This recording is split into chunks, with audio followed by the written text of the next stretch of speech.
திமுகவுக்கு பி டீம்னு எங்களை சொல்றாரு பழனிசாமி. 21 தேர்தலில் திமுக ஆட்சிக்கு வருவதற்கு காரணமாக இருந்தது பழனிசாமி. அவர் தான் பி டீம். இவர் இன்றைக்கு நன்றியோட இருக்கேன்னு சொல்றாரா பாஜகவுக்கு, எங்கள் ஆட்சியை காப்பாற்றி தந்தவர்கள் சொல்லி மோடிக்கு. 24 பாராளுமன்ற தேர்தல் என்பது மோடி அவர்களுக்கு எவ்வளவு முக்கியமான தேர்தல். இந்தியா முழுவதும் பாஜகவை சேர்ந்தவர்கள் என்டிஏ கூட்டணியை பலப்படுத்தி மீண்டும் மோடியை பிரதமராக்க வேண்டும் என்று செயல்பட்டுக் கொண்டிருக்கும் போது இவர் அந்த கூட்டணியை விட்டு வெளியேறி மோடி அவர்கள் பிரதமராவது இந்தியாவிற்கு நல்லதல்ல, அவர் ஜெயிக்க மாட்டார்லாம் பல மாநாடுகளில் பேசிய பழனிசாமி துரோகியா. அந்த 24 தேர்தலில் 39 தொகுதிகளிலேயே திமுக வெற்றிக்கு வழிவைக்கின்ற விதமாக இவர் வேட்பாளர்கள் டம்மி வேட்பாளர்கள் போன்று வேட்பாளர்களை போட்டு குறிப்பாக தமிழ்நாட்டில் பல இடங்களில் 3வது இடங்களுக்கு சென்று சில தொகுதியில் 4வது இடங்களுக்கெல்லாம் அந்த ரெட்டலையை கொண்டு சென்ற பாவம் பழனிசாமி செய்திருக்கார். அவருக்கு இவரை நீக்குவதற்கு தகுதியே இல்லை. அதுதான் என்னுடைய கருத்து.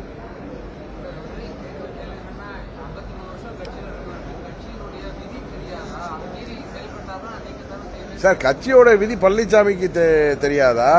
புரட்சித் தலைவர் உருவாக்கிய கட்சி விதிகளை, அதுதான் அவர் திமுகவில் தன்னை நீக்கப்பட்டுவதனால் எவ்வளவு மன வலிக்கு உள்ளாகி அவர் உருவாக்கிய அந்த விதி எந்த கட்சியிலும் இல்லாத விதியாக யார் வேண்டுமானாலும் பொதுச்செயலாளர் தேர்தலில் போட்டியிடலாம், அவரை பொது உறுப்பினர்கள் தான் தேர்ந்தெடுக்க வேண்டும் என்ற விதியை 2017 செப்டம்பர் 12ஆம் தேதி பொதுக்குழுவில் ஒருங்கிணைப்பாளர் இணை ஒருங்கிணைப்பாளர் பதவியை உருவாக்கி அதை பொதுக்குழு தான் தேர்ந்தெடுக்கணும் அப்படிங்கிற ஒரு சட்ட விதியை உருவாக்கி அதை கேவலப்படுத்தியவர் பழனிசாமி. பெரிய எதிர்ப்பு வந்ததும் அந்த விதிகளை தளர்த்திவிட்டு, ஆனால் பொதுச்செயலாளர் தேர்தல் எந்த தொண்டர் கூட வரலாங்கிற ஒரு இதை மாற்றி பல கடுமையான விதிகளை விதித்து அந்த விதிகளையே புறந்தள்ளியவர் போய் விதியை பற்றி பேசுறது எப்படி சரியாக இருக்க முடியும்?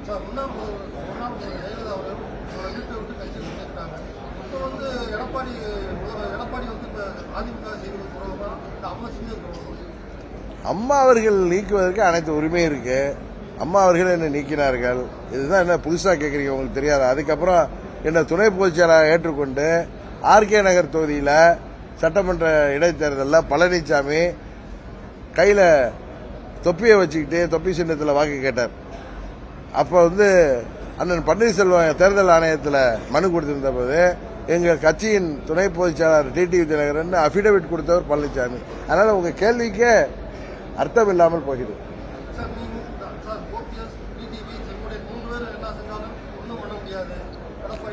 நாங்க எதுவுமே பண்ண வேணாம். எடப்பாடியே தன் அழிவை தானே தேடிக்கொண்டிருக்கிறார். அவர் செய்த துரோகம் இந்த தேர்தலில் அவரை வீழ்த்தாமல் விடாது. இதுக்கு யாருமே தேவையில்லை. அவர் செய்த துரோகம் அவரை வீழ்த்திவிடும். அவர் தொண்டர்கள் எல்லாம் இப்பொழுது வீழ்த்திக் கொள்ளவில்லை என்றால் இந்த தேர்தலில் எடப்பாடியை வீழ்த்திவிட்டு புரட்சித் தலைவர் ஆரம்பித்த அதே சட்டத்திட்ட விதிகளை உருவாக்கி அனைத்து இந்திய அண்ணா திராவிட முன்னேற்ற கழகத்தை உறுதியாக அண்ணன் செங்கோட்டையன், அண்ணன் ஓபிஎஸ் அவர்களோடு சேர்ந்து நாங்கள் மீண்டும் அந்த இயக்கத்தை உருவாக்குவோம். அதுதான் நடக்க போகுது. நீங்க பாருங்க.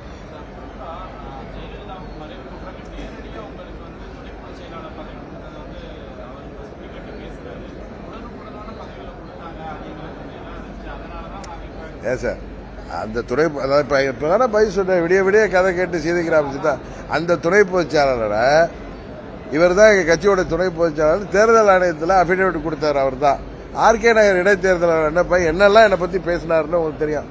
இன்றைக்கு அவர் எதையாவது சொல்லி சமாளிக்க வேண்டுங்கிறதுக்காக அவர் பேசிட்டு இருக்கிறதெல்லாம் ஒரு கேள்வியை எடுத்து நீங்க கேட்கறது உண்மையாவே உங்க நேரத்தையும் வீணடிப்பதாக தான் நினைக்கிறேன்.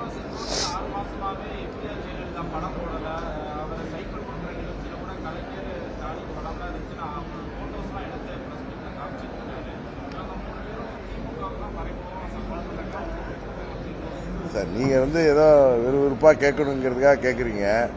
திமுகவுக்கு பி டீமே பழனிசாமி தாங்கிறது ஊருக்கே தெரியும்.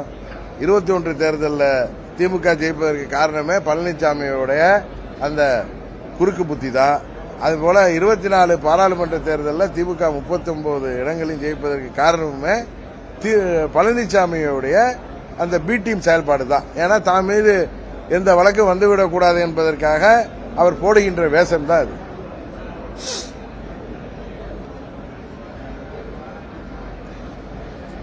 நீங்க ஒன்றும் கேட்கலையா?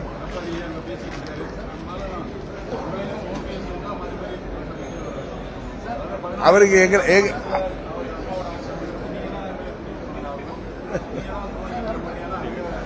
அதாவது திருடிட்டு ஓடுற ரோட்ல ஒருத்தர் ஓடுறான்னு வச்சுங்க, பின்னாடி துரட்டிட்டு வருவாங்க எல்லாம் பிடிக்க. அப்ப அவன் என்ன சொல்லுவான், அந்த ரோட்ல நிக்கிறவங்க பிடிச்சிடக்கூடாதுங்க, திருட ஓடுறான்னு சொல்லிட்டு ஓடுற மாதிரி இன்னைக்கு பழனிசாமி அண்ணன் செய்து கொண்டிருக்கிறார். இந்த தேர்தலில் உங்களுக்கு சொல்ற, பழனிசாமியின் துரோகம் வீழ்த்தப்படும். அதற்கு அம்மா மக்கள் முன்னேற்ற கழகம் தான் அதற்கான ஜனநாயக ஆயுதம். இதற்காக அம்மா மக்கள் முன்னேற்ற கழகம் எந்த ஆயுதத்தை கையில் எடுக்க போகிறது என்பதை நீங்கள் பொறுத்திருந்து பாருங்கள்.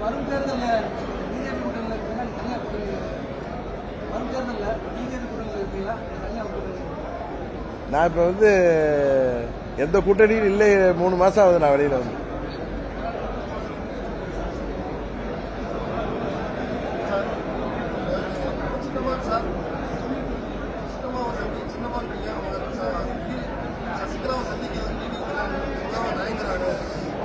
அப்படின்னு நீங்க சொல்றதுக்கெல்லாம் நான் பதில் சொல்றேன். அவங்க முதல்ல சின்னம்மா தாண்டி எங்க சித்தி அவங்க, புரியுதா?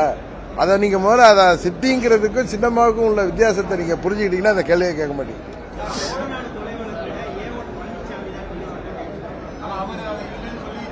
இல்லங்க, கொடநாடு கொலை விளக்க அதை பத்தி பேசினாலே பழனிசாமி பதறல. அதுக்கு காரணம் என்னன்னு அவர்கிட்ட கேள்வி.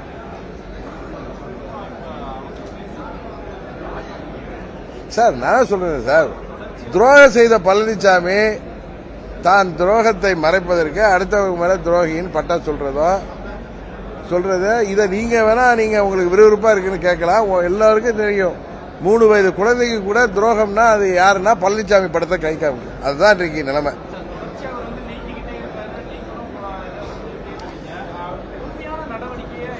சார், இந்த தேர்தலில் மக்கள் தீர்ப்பு வரும். அதுதான் மகேசன் தீர்ப்பு.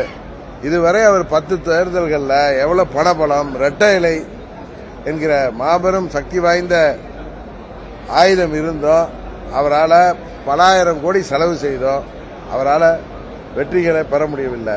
தொடர்ந்து சரிவை நோக்கி போய்கொண்டிருக்கிறார். இன்றைக்குமே நீங்க இந்த மாதிரி அரக்கர்கள் கொஞ்சம் கொஞ்சமா தான் தங்கள் அழிவை சந்திப்பார்கள். கடைசியாக சூரசம்காரம் நடக்கிற மாதிரி 26 தேர்தல் வரும். நீங்க பொறுத்திருந்து பாருங்க.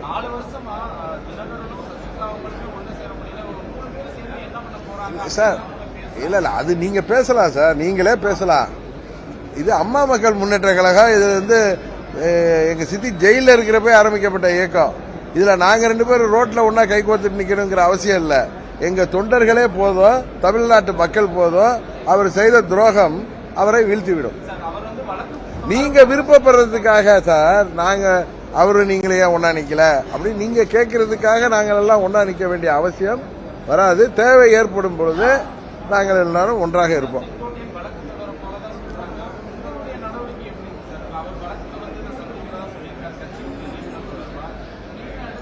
நாங்க எதுக்கு சார், நாங்க அம்மா மக்கள் முன்னேற்ற கழகங்கிற கட்சி ஆரம்பிச்சிருக்கோம். நாங்க ஜனநாயக ரீதியா பழனிசாமியை வீழ்த்துவதற்கு நாங்கள் எடுக்க போகிற ஆயுதம் என்ன என்பதை நீங்கள் பொறுத்திருந்து பாருங்கள். அவ்வளவுதான் நான் சொல்ல முடியும்.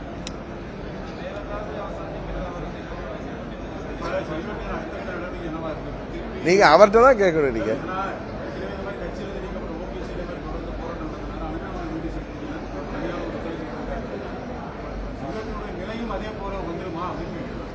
இந்த தேர்தலில் வெற்றி உங்கள் கேள்விகளுக்கு எல்லாம் பதில் சொல்லிடும். பழனிசாமியின் தோல்வி உங்கள் கேள்விகளுக்கு எல்லாம் பதில் சொல்லிடும்.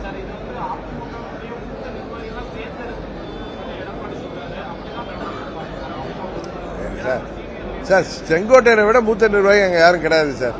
அவ்வளவுதான் நான் உங்களுக்கு சொல்ல முடியும்.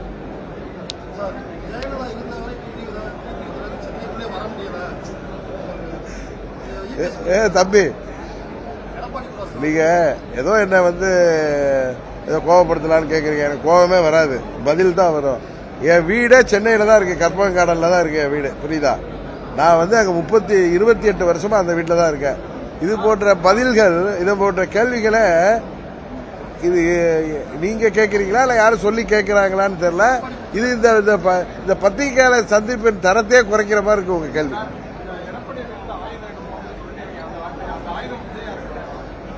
அந்த ஆயுதம் என்ன என்பதை பொறுமையாக இருந்து பாருங்கள் தான் நான் சொல்லுவேன். அது வந்து உங்களுக்கு தேர்தல் சமயத்தில் தெரியும். ஆயுதத்தை எடுக்க போர்க்களத்தில் தானே எடுக்க முடியும், அந்த நேரத்தை தெரியும். போர் வர்றதுக்கான சூழ்நிலைகள் உருவாக்கிட்டு இருக்கு. அதனாலதான் பழனிசாமி எதையும் புரியாம கொல்லிக்கட்டை எடுத்து தலையில சொரிஞ்சிட்டு இருக்கார், புரியுதா? அவருடைய ஆயுதம் கொல்லிக்கட்டை தலையில வச்சுக்கிறது தான். எங்கள் ஆயுதம் நீங்க தேர்தல் நேரத்தில் பாருங்க சார், கொஞ்சம் வெயிட் பண்ணுங்க. 2-3 மாதங்கள் தானே வெயிட் பண்ண போறீங்க.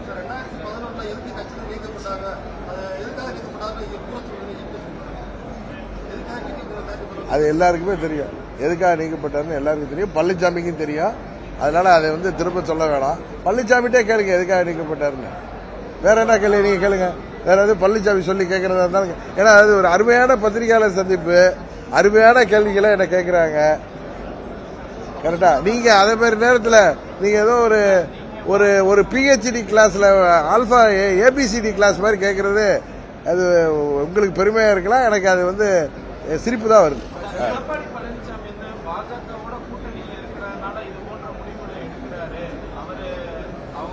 ஏன் சார் 24 தேர்தலில் யாரோட சார் இருந்தார் அவரு?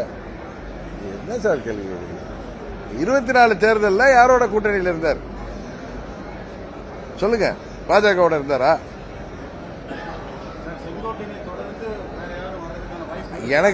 எனக்கு யூகம் ஜோசியத்தெல்லாம் தெரியாது, எனக்கு தெரியாது. சும்மா சொல்றது இல்ல, சும்மா வேணா பொய் சொல்லட்டுமா? பழனிசாமியே வந்தாலும் வந்துருவாரு கட்சியில். இப்பதான் சிரிக்கிறாரு இவரு.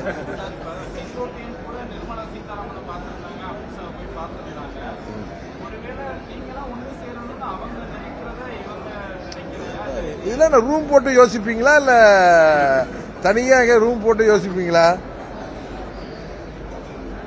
என்ன பிரதர் நீங்க யாருக்கு பின்புலத்தில் யார் இருக்கா, முன்புலத்தில் யார் இருக்கான்னு தெரியாது. செங்கோட்டையன் கட்சியை விட்டு நீக்கப்பட்டது பழனிசாமியுடைய சுயநலமும் பதவி வெறி தான் காரணம், வேற எதுவும் கிடையாது.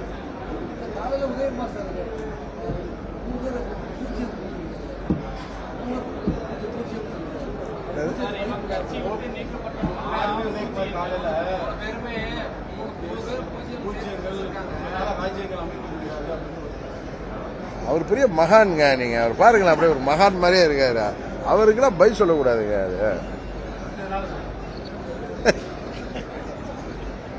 அந்த மகானுக்கெல்லாம் பை சொல்லாது, பாவம், அதுக்கெல்லாம் பை சொல்ல.